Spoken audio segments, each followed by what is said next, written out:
Oke, balik lagi nih sama Prof. Jun. Kita hari ini mau ngobrol. Kali ini temanya lebih agak yang lagi viral sebenarnya nih Prof. Ada digital affair. Nah, kan sekarang tuh lagi banyak fenomena sebenarnya lebih ke influencer ya, atau mungkin disebutnya selebgram yang lagi banyak terkuak nih kasus perselingkuhannya tapi di sosial media. Apakah fenomena perselingkuhan digital ini tuh mencerminkan perubahan nilai sosial tentang kedekatan dan kesetiaan, atau cuman pergeseran medium dari pola lama sekarang menjadi ke ranah online gitu, Prof? Iya, selingkuh itu sebenarnya kan gejala lama ya. Kalau kita menggunakan perspektif psikologi evolusi gitu ya, kalau kita tinjau dari masa-masa sebelumnya, selingkuh itu atau mencari pasangan alternatif itu dimaksudkan awalnya itu adalah supaya tidak kehilangan garis keturunan ya. Dengan kata lain, memaksimalkan reproduksi manusia. Tapi kalau dilihat dari kacamata sekarang, pastinya itu suatu penyimpangan atau deviasi, karena sekarang kita berpegang pada apa yang disebut sebagai monogami gitu ya, kesetiaan pada satu pasangan gitu ya. Nah, sehingga sebenarnya dengan kehadiran dunia internet ini tidak dalam arti meng-create atau menciptakan satu gejala baru yang namanya selingkuh, karena selingkuh sudah ada sejak lampau begitu ya, tetapi memang memfasilitasi, mengakselerasi terjadinya perselingkuhan di dunia digital itu ya. Dengan kata lain, orang sekarang selingkuhnya lebih efisien nih ya, lebih minim resikonya nih ya, lebih gampang, lebih mudah, misalnya karena tidak terkendala jarak ya, tidak harus siapin logistik gimana-gimana gitu kan, komunikasinya juga bisa terjadi secara asinkronus ya kan, artinya dari pihak satu kirim pesan sekarang, nanti dibalasnya di kemudian hari. Kalau dulu kan orang selingkuh mungkin harus ke tempat rahasia, ke hotel tersembunyi dan sebagainya begitu ya. Nah, sekarang jadi lebih mudah, lebih cepat, bahkan pada saat bersama pasangan yang sah pun selingkuh itu bisa dilakukan secara digital. Nah, itulah sesuatu gejala hari ini yang mengamplifikasi, memperluas cakupan dari gejala yang sudah ada sebenarnya. Kalau tadi udah dibahas, ternyata yang mempermudah tuh sekarang berarti teknologi dan sosial media gitu ya Prof ya? Iya. Apakah jadinya benar nih bahwa media sosial tuh jadinya menciptakan peluang lebih besar untuk selingkuh dibanding interaksi di dunia nyata? Kayak yang tadi udah Prof sebutin ya, kalau dulu kan banyak usahanya nih, harus ketemu di mana, antar jarak, dan atau justru hanya memperlihatkan perilaku yang sebelumnya tersembunyi di dunia nyata, Prof? Iya, artinya di sini media sosial menghadirkan fitur-fitur yang mungkin di masa lalu dulu ya, selingkuh itu kan risiko ketahuan, dilihat orang dan sebagainya. Sekarang ada fitur media sosial yang membuat kita lebih anonim nih gitu ya. Kita bisa pakai avatar, bahkan bisa pakai nickname begitu ya, tidak harus nama asli begitu. Itu ada satu fitur namanya anonymity ya. Yang kedua adalah memang menghadirkan media sosial ini kenyamanan ya, convenience. Bagi orang-orang yang kurang percaya diri berkomunikasi di dunia nyata, dia bisa membentuk self presentation atau presentasi diri, memanipulasi sedemikian rupa citra dirinya ya, menghadirkan mungkin diri yang dicita-citakan ya, atau ideal self dia yang belum kesampaian di dunia nyata dituangkan ke dunia maya. Nah, sampai ada orang yang menyambut ya, ideal self ini. Maka tidak heran kemana ada gejala katanya ada scammer asmara ya. Jadi terjebak berkomunikasi pada satu pihak yang terasa nyaman nih untuk berdiskusi, membina hubungan emosional, ternyata tidak seperti yang dicitrakan itu ya, jadi scammer online tadi.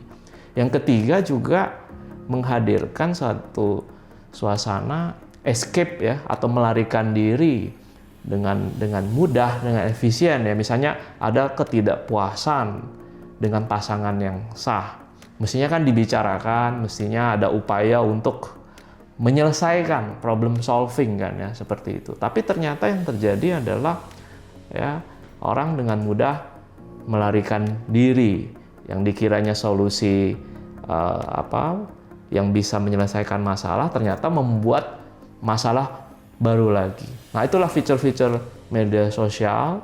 Dan juga sekarang jangan lupa terjadi yang namanya mungkin saya istilahkan desomatisasi ya. Soma itu artinya badan, desomatisasi artinya selingkuh tanpa melibatkan badan atau kontak fisik begitu ya. Dimana di sini ada unsur selingkuh lewat teks, lewat audio, ya, cyber sex dan sebagainya. Dan ini menimbulkan bias persepsi nih smart viewers ya, karena ada yang mengatakan kalau kita nggak kontak secara fisik bukan selingkuh dong, begitu ya. Nah, ini cyber sex ini membuat bias-bias persepsi seperti itu, begitu ya. Apalagi ketersediaan online juga continuous, begitu ya, berlangsung terus-menerus, 24 jam sehari, 7 hari seminggu, frekuensi untuk komunikasi kapan saja bisa terjadi ya. Nah, itulah fitur-fitur media sosial yang melipat gandakan peluang-peluang untuk selingkuh. Belum lagi bisa ketemu banyak orang dan bisa ketemu juga dengan orang yang bukan orang asli tadi ya. Ada agent di situ yang bisa kemudian terlibat, ada mungkin motifnya macam-macam ya, penipuan dan sebagainya. Tapi karena sudah nyaman terjadilah perselingkuhan itu. Oke, berarti bisa dibilang sebenarnya karena teknologi saat ini udah maju nih ya, Prof. Betul. Dengan adanya sosial media ini. Jadi Betul. untuk confidence-nya sendiri tadi jadi lebih nge-boost ya kalau di media sosial, karena kadang suka nggak pede kalau langsung, tapi kalau di media sosial langsung pede gitu ya, Prof ya. Nah, itu dia. Okay. Belum lagi dengan segala filter dan teknologi yang bisa mempercantik, memperhalus, memperlembut ya. Baik tampilan, suara, ya bisa diatur lah semua di media sosial. Iya betul. Ya. Oke.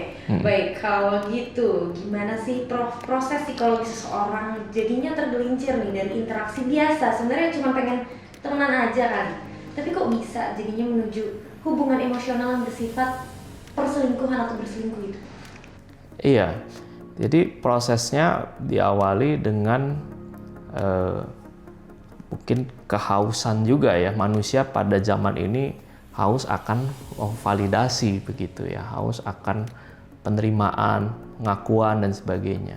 Kebutuhan eksistensial itu seringkali menjadi satu kebutuhan dasar ya dari manusia ya, selain tentu saja makan, minum, seks dan sebagainya. Tapi setelah itu butuh suatu esteem, pengakuan, rekognisi dan sebagainya. Nah, berawal dari situ sebenarnya selingkuh juga bisa terjadi secara intensional atau disengaja, bisa juga secara spontan sebenarnya gitu ya. Jadi ada dua hal ini. Nah, yang secara intensional ini orang bisa membentuk citra dirinya sedemikian rupa tadi yang kita ungkapkan begitu. Dan memang dunia digital memberikan peluang yang besar untuk hal tersebut begitu ya.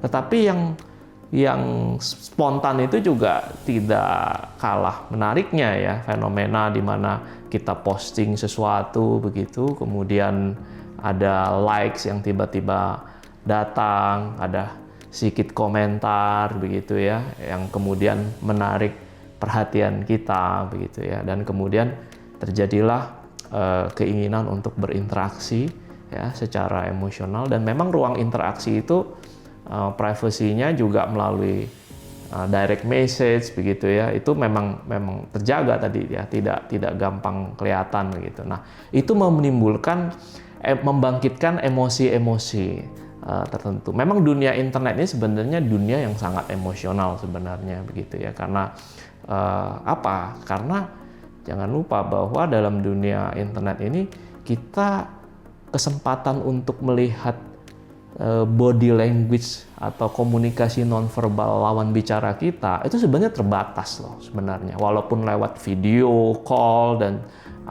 lewat video di media sosial itu tetap terbatas kan ya.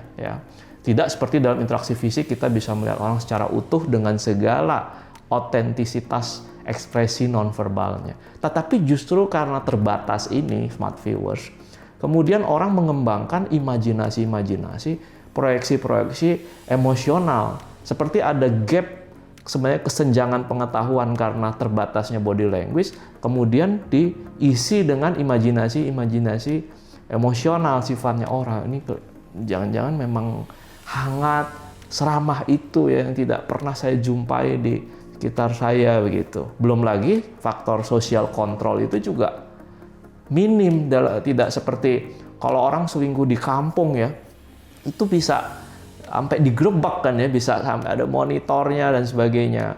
Ya zaman sekarang mungkin ada CCTV dan sebagainya. Tapi kalau di dunia online yang tidak fisik ini, social control itu begitu limited, begitu terbatas begitu. Jadi faktor-faktor tadi itu ketemu semua begitu ya. Belum lagi orangnya memang ada kepribadian yang misalnya yang narsisistik, itu juga bisa menyumbang terhadap kemudian punya pasangan banyak ya, itu juga menyumbang pada inflated self esteem yang sebenarnya yang agak patologis juga begitu ya. Kira-kira interaksi kompleksnya seperti demikian.